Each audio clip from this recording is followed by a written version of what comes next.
নির্বাচনের পরবর্তী হিংসার ছবি দেখা গেল শিলিগুড়ির ৩৯ নং ওয়ার্ডে। ওই ওয়ার্ডে এক বিজেপি কর্মী অসিত পালকে মারধর করার অভিযোগ উঠল তৃণমূল কংগ্রেসের বিরুদ্ধে।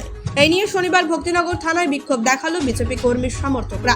উপস্থিত ছিলেন ডাবগ্রাম ফুলবাড়ি বিধানসভার বিধায়ক শিখা চ্যাটার্জি। ঘটনাকে কেন্দ্র করে চাঞ্চল্য ছড়ায় এলাকায়।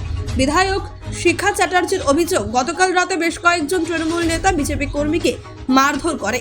বর্তমানে শিলিগুড়ি জেলা হাসপাতালে চিকিৎসাধীন রয়েছে ওই নেতা। এরই প্রতিবাদে এদিন তারা ভক্তিনগর থানায় বিক্ষোভ প্রদর্শন করে। সেই সময় তাদেরকে পুলিশ বাধা দেয় বলে অভিযোগ। পরবর্তীতে বিধায়ক সহ কিছু নেতা থানার ভেতরে প্রবেশ করে অভিযোগ জমা করে। হামলা হয়েছে, কি বলবেন? কালকে আমাদের কর্মীকে মারধর করা হয়েছে, অথচ সে কিন্তু অ্যারেস্ট হয়নি, তার নামটা পাওয়া গেছে।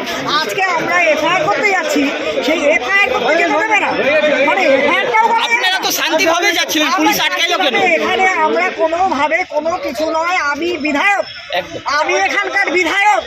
আমার কর্মীকে মারধর করা হয়েছে, আমার ডিউটি, তাকে মানে অন্তত কেন মারা হলো, পুলিশ কি প্রিকশন নিল, তারপরে এটা আমার জানা দরকার আছে। আমি আইসি সাহেবকে মানে ওখানে দেখা করতে যাচ্ছি এবং এফআইআরটা দেবো ওনার কাছে যে আপনি উপযুক্ত ব্যবস্থা নিন। পুলিশ ওদেরকে না ধরে আপনাকে আটকাচ্ছে, কর্মীদেরকে আটকাচ্ছে। শান্তিপূর্ণভাবে আমরা এসেছি আজকে ওনার কাছে, উনি প্রশাসন, ওনার কাছে আসা হচ্ছে। আমরা নিজেদের হাতে কিন্তু আমরা আইন তুলে নিইনি, আমরা কিন্তু তাকে চেনা গেছে, তাকে ধরে টেনে এনে মারিনি। বিজেপি কিন্তু এমন একটা দল যারা বিশৃঙ্খলা সৃষ্টি করে না, তা আমরা বিশৃঙ্খলা সৃষ্টি না করে প্রশাসন